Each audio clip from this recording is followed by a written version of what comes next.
Good morning, everyone. Today is episode 9 of Arks Trash.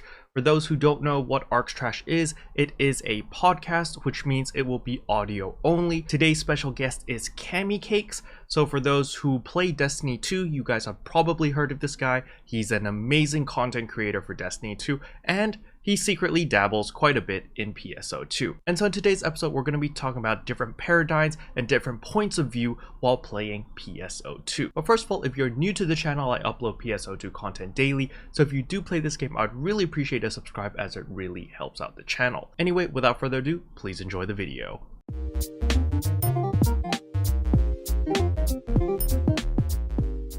Welcome everyone to another episode of Arks Trash. Today we have CammyCakes with us. CammyCakes, would you like to introduce yourself, please? Of course, I'm definitely Arks Trash. That I qualify. Luther told me multiple times. So Very let me nice. think about this. PSO2, man, that takes me back already. I started Phantasy Star back in the day with episode 1 and 2 on the GameCube. I played a little bit of Halo at the time, so the first-person shooter by Bungie, and that naturally put me on the path to tackle Destiny. That is Bungie's FPS MMO hybrid game that has a lot of elements of Phantasy Star, so I felt right at home. I made a following on that game, and then after crossing my fingers for so many years, Phantasy Star Online 2 was released in North America, and that's what brings us to here today. All right, perfect. Yeah, that's a great introduction. But let's move back even further in time. Could you tell me the history of your name? Why CammyCakes? It all started when I was born. No, this one was high school. So I was a cheerleader. Yes, a male cheerleader. Was the only one at my school. And so my name is Cameron, and the girls nicknamed me CammyCakes. And I, of course, rolled with it because I thought it was funny. And I chose it as an Xbox Live gamer tag as something non-threatening. I didn't think anyone in their right mind would be like, oh, that's CammyCakes. Better put on the try-hard pants. But it happened. So now that's the curse I have to bear. A lot of the times when you watch a Twitch VOD of someone playing against me in Destiny, if they don't know my channel, they'll be like, wow, this girl has incredible stats. She's pretty good at the game. And then they're in for a rude awakening when they see a bearded dude. That's with a actually really fake tail. funny because the first time that I ever watched your videos was when you made that PSO2 video about the super tanky build of like the maid slapping thighs thing. I still remember Oh, that yeah. thumbnail, really good thumbnail. But so that was the It's first among time my I best. ever saw one of your videos because I don't play Destiny, so I've never followed the Destiny scene. And after watching that video, because it was full commentary or voiceover, so I didn't, I've never seen your face before. And so in my mind, I was just like, oh yeah, it's some young guy. And then I see your stream afterwards, and I see this guy with a gigantic beard. I was just like, wait a second, this doesn't add up with what I was thinking. I was Yeah, very, the very PSO shocked. comic, the comic makes fun. It roasts its own community so hard. It knows. It's like we all have the cute little characters, and then we're all like gruff, rough. Yeah, for sure. While we're still building off that, what's the history of your YouTube channel? Did you always make Destiny 2 stuff? If you What? search hard enough on YouTube, you'll Mhm. find some montages, probably to Linkin Park or something, with RuneScape content. Oh wow. Are Like you aware of that original game? RuneScape, like back in the browser Yeah, days? like so current RuneScape has an old school version that pulls from the 2007 version of the server. Mm-hmm. I played back in that time when it was live. I was Yeah. really interested in the RuneScape PvP because the concept of winning someone else's stuff was really compelling. So it made me learn about the game at a pretty high level and take it seriously.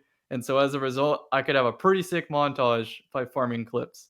And later that same montaging moved into Destiny 2, which helped get a lot of initial views. I went more for a comedy perspective when it came to Destiny 2 though.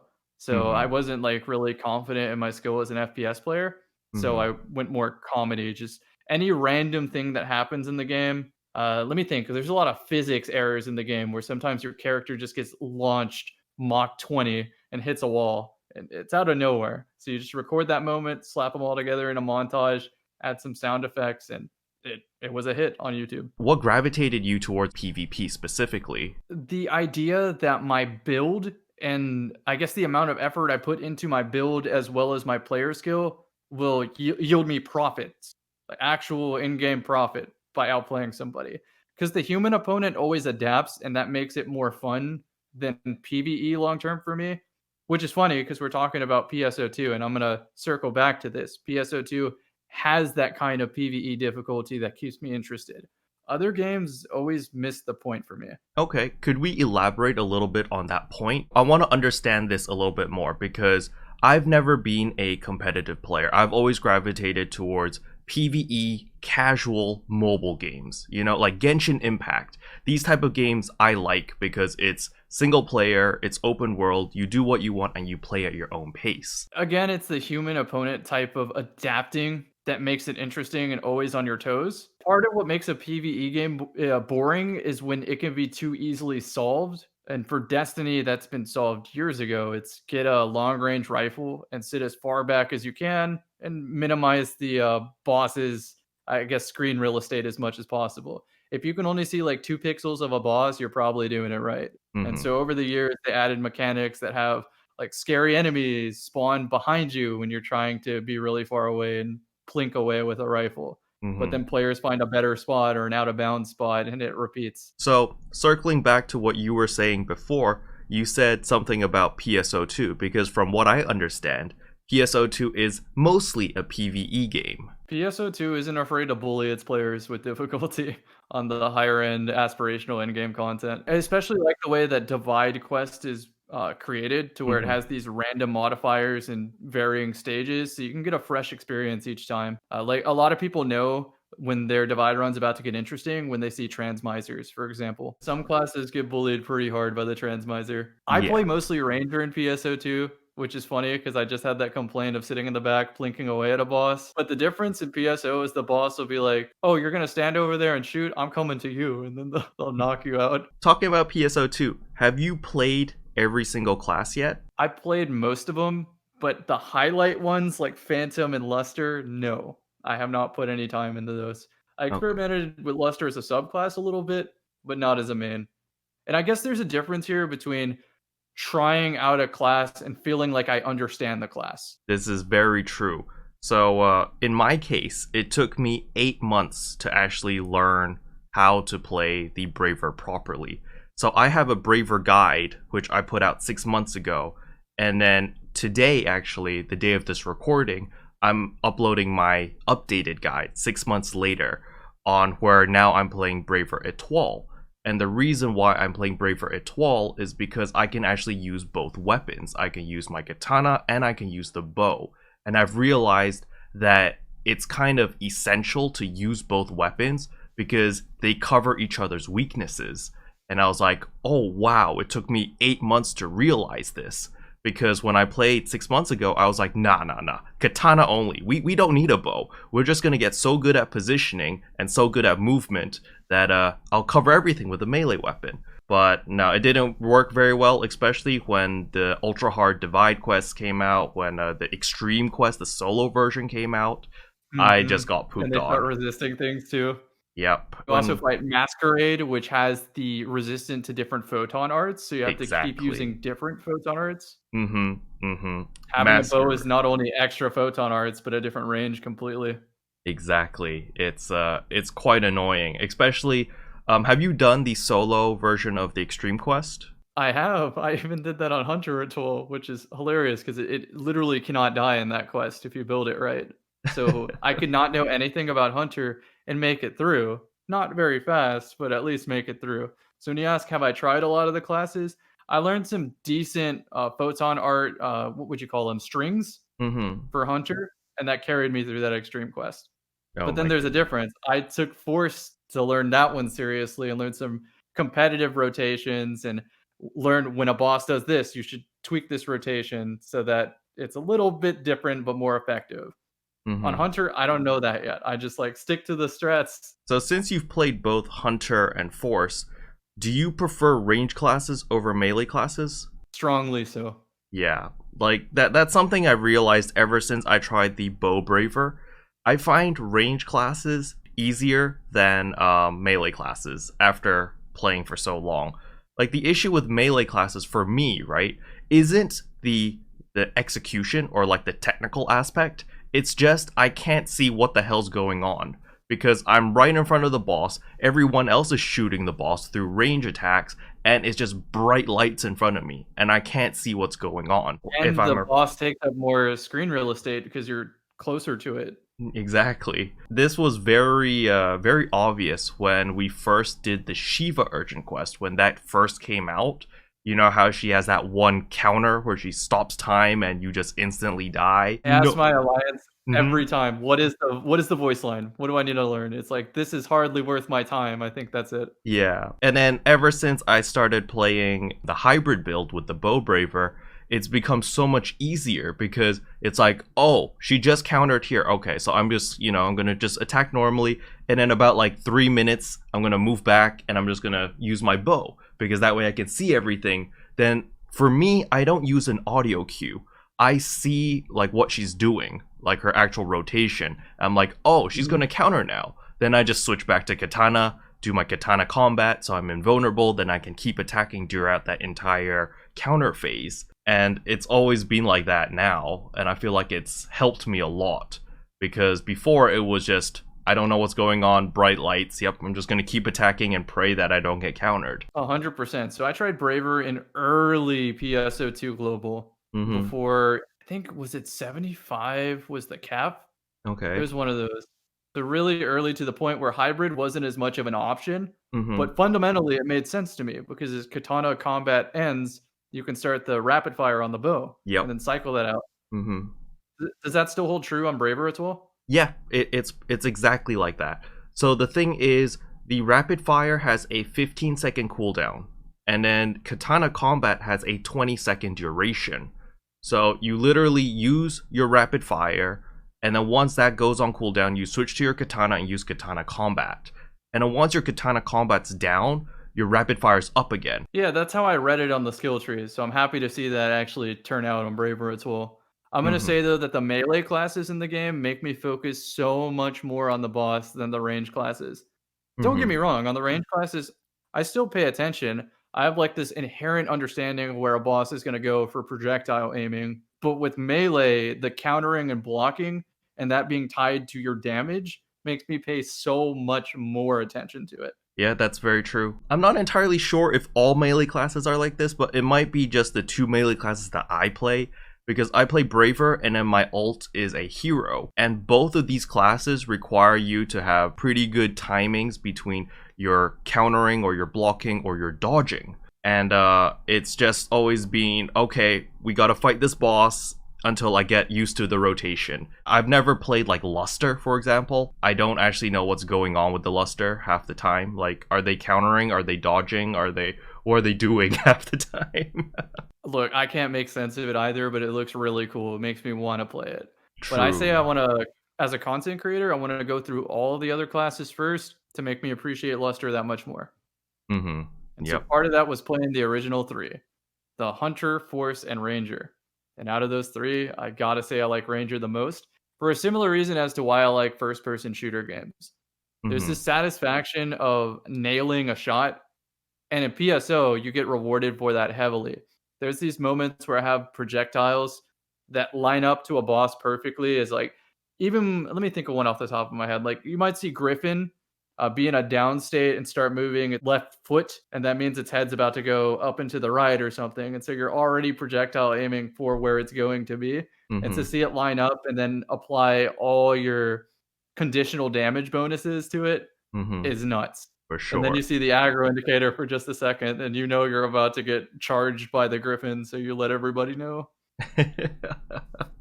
That's actually the pretty nice thing about PSO2 is how every class can deal damage and the way that the aggro system works. It's just like, yeah, it's so simple. Whoever does the most damage gets the aggro.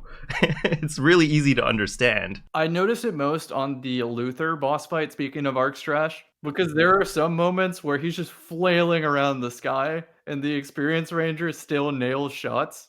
Oh my Obviously, the goodness. most experienced team just like locks him out and forces him to only be in those down states because they like phase the part breaks at the perfect Yep. time. Mm-hmm. But in a pub, you don't have control over that. So The next best thing is just, all right, he's flailing swords in the sky. I'm still gonna nail him in the head repeatedly. And that's Yeah. the satisfaction of a ranger that I just don't get from the other classes as much.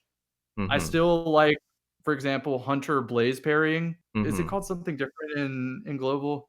I'm not sure because to be honest, I did Hunter subclass, but the only reason I did Hunter subclass was for the Iron Will. So I don't actually know how to play Hunter. So it's something like that, where if you block at the right interval during this photon art, it enhances the damage. So not Okay. only are you worried about the boss, but you're also worried about your own timing now Mhm. within the combo string. And Mhm. when I tried Fighter early on in PSO2, that spoke to me from a fighting game perspective. It felt Mhm. like I really was entering these like multi-button strings to get a combo going.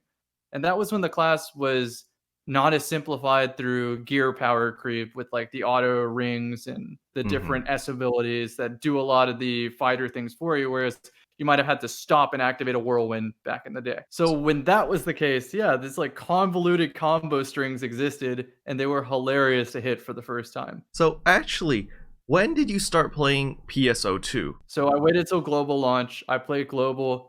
I ran into a lot of knowledgeable content creators, and I think it was RC who put me onto the Japan server. And so Mhm. I played a little bit there to try to up my knowledge game as a content creator to help with the influx of global players needing some direction. And so do you play more on the JP server nowadays or are you more on the global side since content-wise we're sort of caught up. We're almost there. I play mostly on global, but I do have a geared character on Japan, and I do need to gear it even more now because there's a better tier of gear. So I'll go back and get that done. Could you elaborate? What do you mean there's a better tier of gear? I was on still at the time before Crass existed. Still is fine, you can contribute damage, but when I play on Japan server, I party up with some like mammoth monster tier players that quite literally quadruple my damage.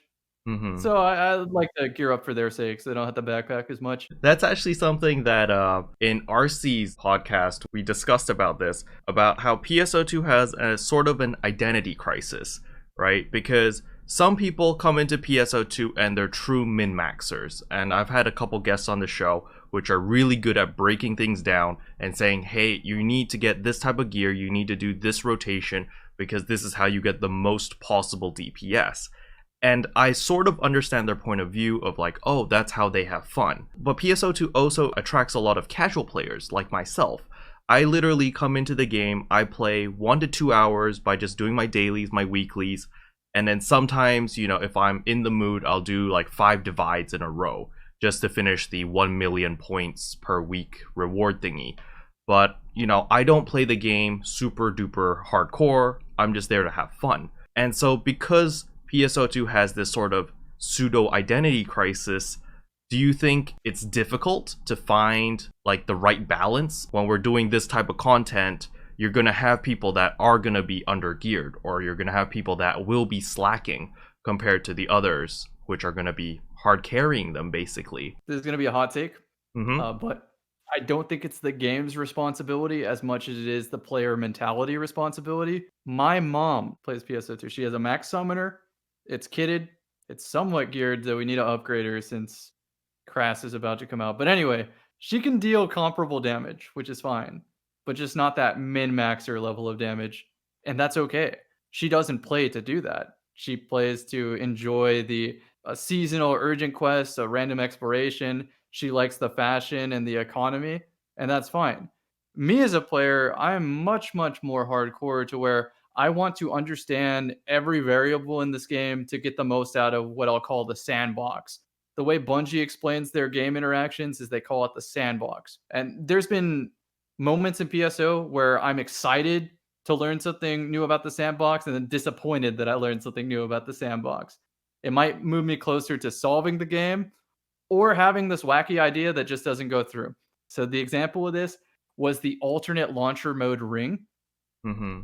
What it does is it changes your rocket launcher from a more linear pathway into a parabola, except it's a very weak parabola. Like the rocket falls out of the barrel, barely any velocity. I thought that this ring would combo with a special launcher called the Yasmin Cob, which fires 4 mini rockets.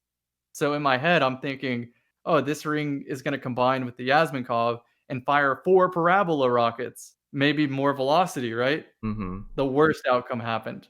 It fires one baby rocket that falls out of the barrel. Just wimpily. So you can imagine my disappointment. Oh my goodness. There's the opposite end when I create a Tekker tank build that isn't throwing, that contributes. Mm-hmm. When you have defenses enough that no matter what happens, and I actually pulled this off in Divide Quest the other day. It was pretty funny, but the Tekker tank brings the support, but still can be able to obviously tank any damage for some wacky strats. And one of these was we grouped up both Shiva and Varuna on top of each other while I'm dropping a Zonverse field that's giant because it's Tekker. And Mm-hmm. I'm just getting hit non-stop by these two. While I have 2 summoners just chunking Marins at both of them with all the multipliers. I mean, that is a fair strategy if it works, right? The Sandbox Interaction is going to be this. If you pop Resta, the healing spell, it will cancel the Zonverse.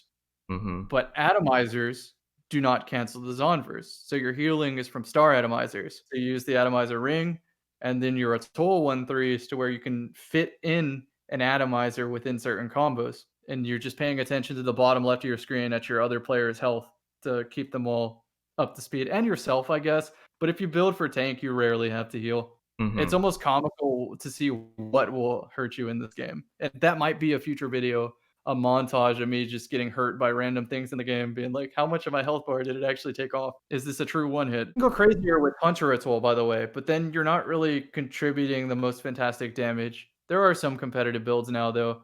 But that's the beauty of the sandbox, is you get to make that decision and that exploration. Yeah, that's very true.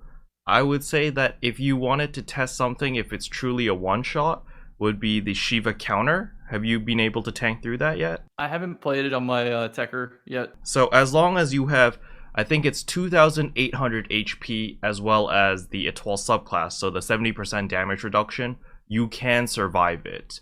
Because I've lived through it, but it was very marginal with 2,800 HP. I'm gonna mess with my alliance members. They're gonna be like, "Stop attacking! Stop attacking!" And we're like, "What? I can't hear you." Just keep smacking. For sure, dude. Part of understanding the game like that, like the sandbox, is making cool things for yourself. Asking the question, sure, we found this rotation that works, but is there anything that works better or gives comparable numbers and is more fun? There's a key term in not trying to throw and make other people's experiences worse. That challenge makes it that much more fulfilling to find something fun. And one of those things that I have my eye on right now is a rifle that does a change to the way the satellite cannon photon art works. I think it makes the first tick of it hit a little bit harder. And at first I thought that was useless.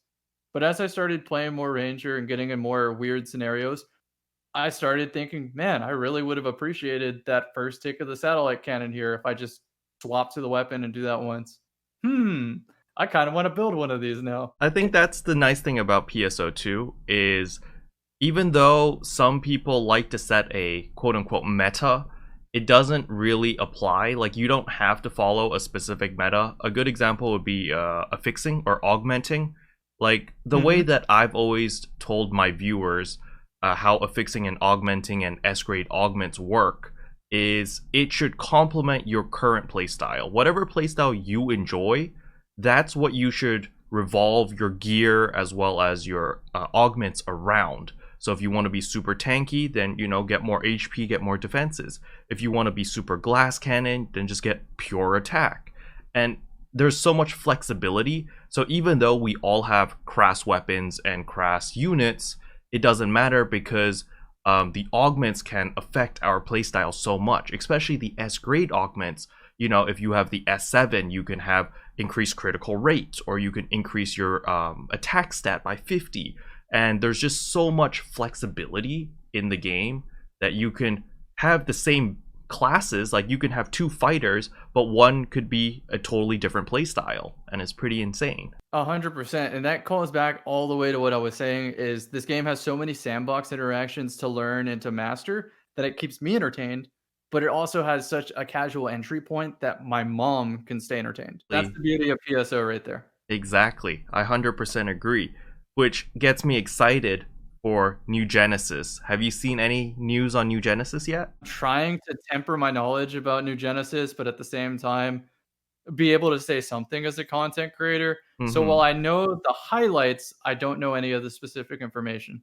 All right, no problem. We're just going to talk the general sense of New Genesis because I don't want to bombard you with information. But what do you think of New Genesis so far from the limited knowledge that you have right now? As a concept, I think it's a genius because the way MMOs usually go is they close one server to open the other. PSO2 is saying, no, we're leaving old PSO2 and then opening New Genesis and keeping them both open at the same time. So that means that New Genesis can fall on its face and flat out fail. And I'm still going to be satisfied because I still was already satisfied with PSO2. At the same time, the new graphics look so sick, and some of the class reworks look really sick. Exactly. So about the new graphics, have you logged on to the JP server recently, ever since they did the graphics rehaul? I have, and I was a little horrified at first because I saw some very scary images of people's character auto-adjusting, right? Yep. And so I was like, please don't have my character ruined. Please don't ruin my character, as I pulled up the Japan server. And thankfully, it's passable. It works. Oh, nice. So, since you've had firsthand gameplay of the JP server, how big of a difference is this graphics upgrade? A lot of my friends that I tried to coax into trying out PSO2 for the first time, one of the limiting factors was, I don't like the graphics. Now, I don't think they get to have that excuse. It's that big of a change. For sure. I feel like a lot of people don't want to get into PSO2 for mainly two reasons. One is, as we said, the graphics.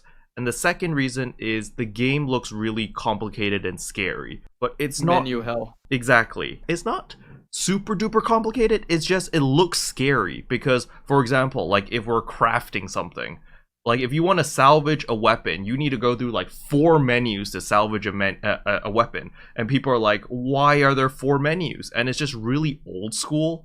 Like the UI and the interface and everything, and that's why everyone's kind of scared about it. Is there another MMO that is easy accessible? Is there any MMO that's easily accessible? How do I say this? They get you into the game easily. Like the beginning parts of the game looks easy. For example, we can talk about Black Desert. You know, the game looks visually stunning, and you go into the game, and the game has like a main storyline, right?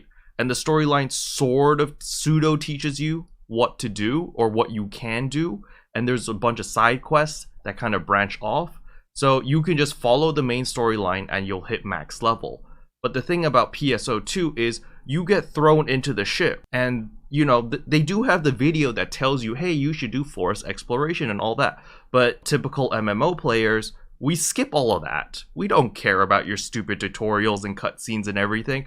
And then you're absolutely right. Then we're lost, right? Then we're like, wait a second, what do I do now? There's no quest indicator telling me to go to A to B to talk to this person, and you just don't know what to do anymore. Oh yeah, I've been there with brand new friends, with family members joining this game and having to walk them through it. But also, it's kind of an expectation thing. Some players set this expectation that they gotta, dominate this game, this new MMO, and immediately understand it, and that's just unrealistic. I guess the biggest tip for the new player is don't mess up your mag, watch a mag feeding guide, and don't mess up your skill tree. After that, I really don't care what they do. They can go do explorations for the next 10 hours if it helps them understand the game. But to be honest, even with the knowledge of don't mess up your skill tree, don't mess up your mag, when you personally played for the first time, did you mess it up? Intentionally, yes. Oh, you messed it up intentionally. Okay. Yeah, I knew what a good skill tree looked like, but I was trying out PSO2, trying to emulate some episode 1 and 2 feels from back in the day. So I wanted to make something as close to the Romaro character from episode 1 and 2, because it would take me longer to master the game, that I was just going to go with the broken skill tree for now because I knew that it was a beta. So I tried out Ranger Techer as a combo, and that sounds terrible if you know anything about PSO2. But if you don't, it sounds compelling, You get to shoot things and cast some support magic. The other version was Techer with Ranger. That ended up being the more realistic pick down the line, but you have to overgear and play in such a niche scenario that it's hardly worth investing that much time. And that's the realistic answer. But man, is it fun to play. So that is the class combo that got me hooked on the game. And after that, then I started making meta adjustments. To get hooked on the game, if I played Ranger Atoll from the get-go, I might not have liked it as much. It's actually really interesting because, so when I first got into the game, I started when Global first came out, so Microsoft Store. I watched a bunch of videos. I watched Anamana's beginner's video. I watched RC's beginner's video. So I jumped in and I was like, all right, so I'm not going to mess up my mag. I'm not going to mess up my skill tree. But I was so paranoid about not messing up my skill tree, I never put anything in my skill tree. And I was just like, wow, I'm so weak. Then I read up somewhere, I was like, oh wow, skill tree is a big, it actually affects your gameplay by quite a lot. So instead of actually reading through a guide, because I didn't have any resources, I didn't know what the Arks Visiphone was, like that website. I didn't know about the Phantasy Star Fleet Discord. I didn't have any of these resources. So I didn't know what to put. So I clicked the recommended one on your skill tree. I was like, there's a recommended skill tree. I was just like, click on that. All right, cool, I'm done. And then for my mag, I was just like, I don't know what to feed the mag, but I'm just gonna feed it random items. Even though I've watched the guides already and I knew like, oh, don't mess up these things, don't mess up these things. But I didn't know to what extent is called mess up, right? And so I just messed up the impact of it. Exactly. And so I messed up everything, right? But because I messed up everything, I was able to make content on how to reverse everything fully free to play. So that's kind of like my shtick, I guess, for my YouTube channel on PSO2 is like, hey, keroppi's the guy that does everything free to play. It's funny, like a lot of people think that I'm fully free to play because it's, I choose to, but that's not actually the case. The real reason why I'm fully free to play is because I can't top up money into the Steam version or the Microsoft version. It doesn't allow me to top up money. So I'm like, okay, fine, I'm just gonna accept this and be fully free to play. The game's still very fair and playable and free to play. Yeah, exactly. I built a free to play account just to confirm that for myself, but I also did that in Destiny 2, and that's a different story that I'm not gonna go into. Just know it was an epic journey. I actually watched that video that you made where you did the full free to play thing of Destiny 2. I'll elaborate for 30 seconds then for the viewers at home. I took a free to play account in Destiny 2 and it was a pay to win esque type system. So I acquired comparable gear going through hell and high water, and then I played the competitive system. And after getting the highest cosmetic competitive reward, then coded for free to play to work because they didn't think anybody would do it on free to play. So that's the summary. Yeah, moving back on track, back to our PSO2 topics. So what is your most memorable moment in PSO2? I like when I was playing the global beta, and at some point they had the server maintenance issues, and so they extended the beta. And that's when I was like, I'm not going to sleep. And so I had RC with me on call on occasion, so he'd be able to encyclopedia answer any of my questions, which helped a lot because he has like that sandbox understanding that I wish I had. And so I'd ask him a question about the ranger or techer skill tree and how some things interact, and it would help. Nobody really has that resource when starting off, and not everybody necessarily has MMO experience or sandbox experience, that kind of thing.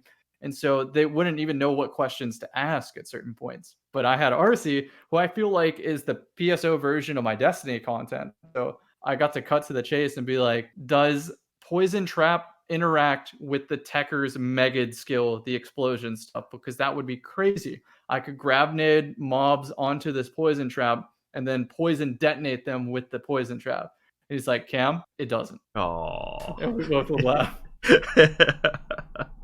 Yeah, that's actually pretty crazy that he would actually know all of these answers. That's actually something that I've always found extremely impressive. Just the sheer knowledge of the game and game mechanics that RC knows.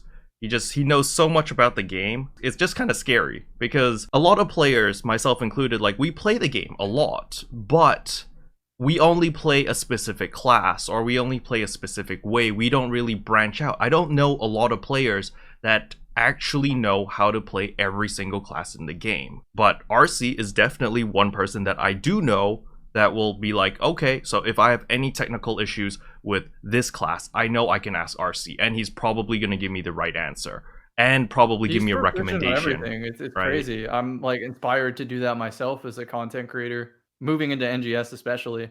The big three though is I want to hit Ranger, Hunter, and Force and fully understand them before moving on. Don't you think they're gonna change things in NGS though? That's exactly why I want to do it though. So are you gonna Is be because learning? this is the PSO2 way. This is how NGS has changed it.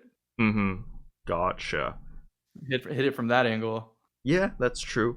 So do you play any other games other than Destiny and PSO2? In terms of my Steam library, not too much. On occasion, I'll pick up like a Game of the Year type game, like Resident Evil 2 remake. I liked a lot. Mm-hmm. When Guilty Gear Strive releases, I'm picking that up as my competitive daily driver since Destiny doesn't really go that direction anymore. Have you ever played Monster Hunter World? No, I have other friends in the business that do and enjoy it, and I can see a lot of similarities to PSO2.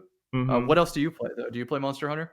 Um, I play it casually. Like I beat the story like on just Monster Hunter World. I never got into Iceborne. The games that I play are actually really, really casual. I mainly play Genshin Impact. I play PSO2. I'm a super casual player. I don't play hardcore games at all. I used to play a lot of Counter-Strike and Valorant, but not much anymore because I'm getting old. Actually, have you seen any of my videos before? Do you know what I look like? I do know what you look like. Guess my age.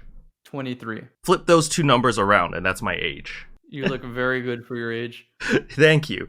So I'm 32 right now, and the issue that, at least the excuse that I'm telling myself is, oh, it's the age. That's why I can't react as fast anymore. That's why everyone on Counter-Strike and on Valorant are just, stomping me because they just react faster. Mm-hmm.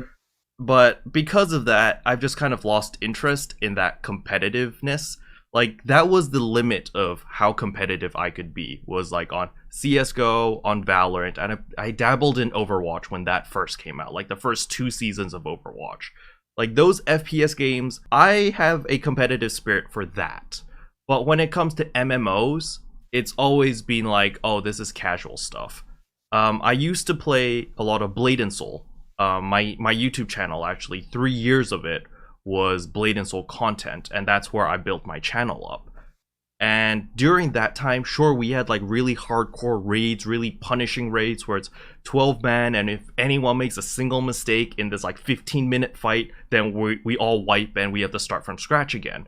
Like, there are fights like that, or there are raids like that, and Blade and Soul is very punishing in that sense. But like, that was pretty much the extent. And after I quit Blade and Soul due to publisher not being very good, cash grab, blah blah blah, that I moved over to PSO2, and I kind of just said, I'm kind of done with raiding, because back when I did raiding, I was waking up at like 5:30 in the morning. I did my raid, then I went to work, then I came back home, and then I would make a video. And so like this cycle just kept looping and looping for 3 years. And I was kind of like, I'm kind of tired of that, It's probably not very good for my health, and I just wanted to take it easy. And so starting from, I think, beginning of 2020, I was just like, nah, I'm done with like competitive gaming. I'm just super casual now, and I'm still gonna make content, but my content, if you ever watch it now, it's very catered towards casual players. It's like, hey, Braver is a complex class. How do we simplify it to 3 buttons, right? Like, I'll just simplify it down to like, here is the skill tree. Just copy my skill tree. All right, this is your rotation. It's going to be 3 PAs. Just copy that. And yeah, there's the baseline. Now, if you want to adjust anything or customize anything or become better at the game, these are the things you should be working on. And I kind of made it into like a checklist where it's super duper simplified and beginners will understand it. But if you want something more more intermediate or more advanced, then I would recommend, other people's channels. And that's kind of what I do now. That's a perfect explanation of your content. I've shot, I guess, by idea the opposite direction and say, if something theoretically exists that is difficult to do, but possible to do, sometimes even impossible, is there a way I can route out obtaining that skill and practice it and hone it and put the sandbox together to do something incredible? And then maybe make content that charts along that progress so that if somebody wants to try it themselves, they can do it. Yeah, for sure. Because I'm nothing special when it comes to these games. I just work really hard. In CS especially, I picked that one up as a first M&K game. I said, "I'm not putting this game down until someone calls me a cheater." Wow. It took a few months, but it happened. But on that age subject, right? Yeah. Hmm. Yes, age does tie to the reaction speed, and that does matter, especially in first person shooters. But Hmm. I find that game sense and knowledge over the years mitigates that weakness. You'll pre aim a lot better. You have a sense of what's happening around you. So you don't Hmm. have to pull off this spectacular aim or movement to still beat the majority of players, even at the highest echelon of skill. Actually, a lot of my Alliance members play Destiny 2, and they talk a lot about you. They say that you're actually really, really good at PvP. So, could you explain, like, is it just because you've played so much of it that you've got so good at game sense that you just pre-fire around certain corners or something? Or, like, what makes you so good at Destiny 2 PvP versus another player or regular players? It's time played. Like, let's call a spade a spade. You play it enough, you see it enough, you can see into the future in a sense. But it's also what you choose to specialize in. Some people choose one weapon, one class, and stick to that forever, and then get a lot of mileage out of that. They might be able to do everything in the game with that single setup. Like, for example, it's going to be I play Hunter with this movement exotic, which is an armor piece, and then I use a hand cannon and a shotgun, and that is what I use for PvP, and I'm going to specialize in this and I'm going to get better because I keep it consistent. Then there's me who specializes in generalizing. I want to see the whole game, every option in PvP. And so what I do is I before the match even starts, I look at what they're using and I ask the question, what would give them the hardest time? And then I dust off whatever I'm about to equip to my character and I play that because I know that me playing a counter even bad is still better than me playing my strongest class at my best, just Hmm. because of wide game knowledge. And that usually gets me the W in the closest of matches. Okay. So could you explain to me, because I've never played Destiny 2, but how does the PvP system work? Because from what I understand, you can bring in the weapons that you farmed into PvP. So how is that balanced? It's the most unique thing when it comes to a video game, and it is not balanced. There have been eras of Destiny PvP balancing where it was relatively balanced well, but it put off a lot of the community who initially played Destiny for different reasons. And the trade off was the PvE ended up being a little more stale so that PvP could be balanced. So we go through these rifts and cycles in Destiny where sometimes PvP is almost unplayable, and other times where it's balanced and skill shines through. But at Okay. the end of the day, I call it a deck builder, the same way you would build up cards in Hearthstone or Yu-Gi-Oh Hmm. or Magic the Gathering, and you put together a system that works. And even though there might be some dice roll situation that pops up, if you build your deck correctly, it'll happen less to you because you planned for it. There's actually a question that I've wanted to ask you specifically because your channel is a lot bigger than any of us PSO2 content creators. And that is, are you going to be making more PSO2 content in the future? Or like, what's the plan? What's the roadmap for your channel this year? I wouldn't even say a roadmap. It's more of what has prevented me from doing that already. And the answer is game knowledge, sandbox knowledge, Mm-hmm. confidence in being able to put out PSO2 gameplay the same way I have confidence in putting Destiny 2 gameplay. It's not even the amount of subscribers or view count that I'll get on these videos. It's my own confidence approaching the game. And so, do you think when New Genesis comes out, when everyone's on the same playing field, because it's a new game, new mechanics, new system, do you feel like that would be your time to sort of swoop in and start making content? Or are you still going to hold back until you know everything about XYZ before you make content? In NGS, I have no excuses, but there are players that have enough skill from PSO2 that transfers over that they'll Mm-hmm. still be the best in the game by far. But I think it'll be new enough that I can catch up to that faster. And so, whenever a new piece of content comes out for the first time, I genuinely think a blind playthrough of mine, I'll be confident enough to post. So while we're still on the topic about YouTube, what advice could you give content creators who are trying to grow their channel? What's the best piece of advice or multiple pieces of advice that you would tell people? I'm going to go with three pieces of advice that I usually give, but let me collect my thoughts on that for a sec. The first is going to be you have to be lucky at the end of the day in this content creation business because so many people want to do it. So don't get disappointed if the thing that you put your heart and soul into, the video you edited, doesn't perform well, because I promise you, the video that you put the least amount of effort into is somehow going to blow up on the algorithm. That's just the way it is. I don't make the rules. The second thing is you can do both, but ideally, you want to try to be extremely skilled in a department or extremely entertaining. And entertaining, I guess, is it could be defined in a lot of different ways. You can think like hilarious montage or extremely informative, well-paced content like that. That's also being entertaining. I don't remember the third one. It'll come back to me. All right, no But I get asked problem. that question so much that it came down to 3 bullet points. But I guess the bigger two of that is realize it is luck at the end of the day, and then try to find some niche where you're entertaining or skilled, or ideally both. Okay, you know what? I'm just gonna make up a third one on the spot. Hmm. Is to do what we're doing right now. Be cooperative. Build your community up. Don't try to tear each other down. It's going to help to have a lot of points of contacts, a lot of people to bounce ideas off of, and most of all, gamers to play with. It's that shift from get out of competitive, get into cooperative. Don't be thinking it's you versus the next guy.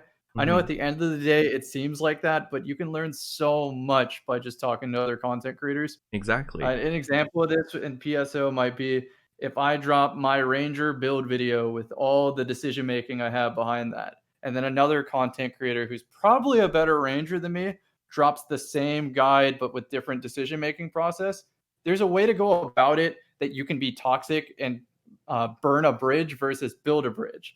It would be Hmm. like, man, this guy's trash, doesn't even hit the same DPS numbers, etc. Hmm. Versus he's building this for different reasons and different goals. I want to hear his perspective out, see if there's a situation where it makes more sense, and just learn about the game more. And that leads to a collaboration where you get on a podcast and talk about this situation pops up. So I kit out more for that because I value this, and so on.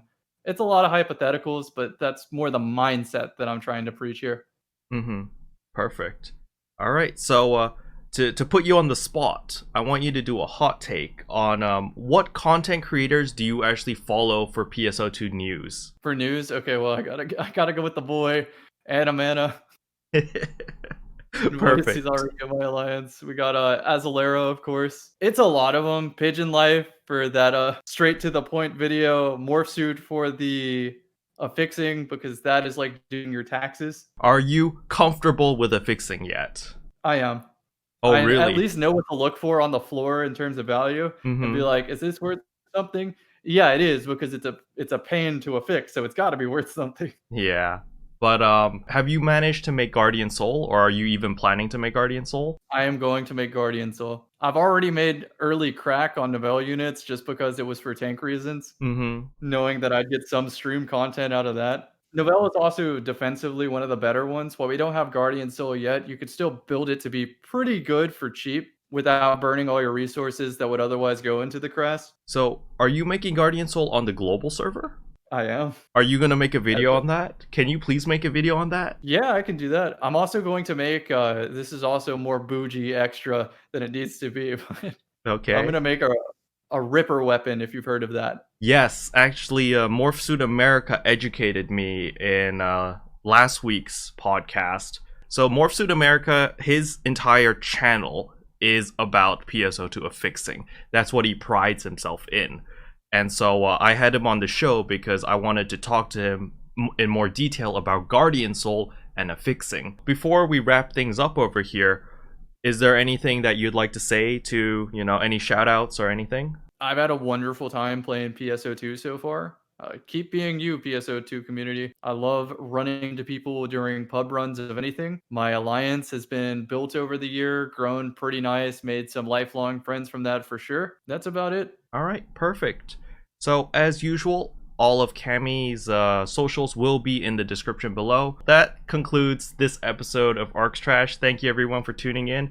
Thank you, Cammy, for joining me. Glad I could make it happen. I totally flaked on you last time because of car insurance. And that concludes the 9th episode of Arks Trash. Hopefully you guys enjoyed the video. If you did, I would appreciate a like and a subscribe. And I'll see you guys in tomorrow's video.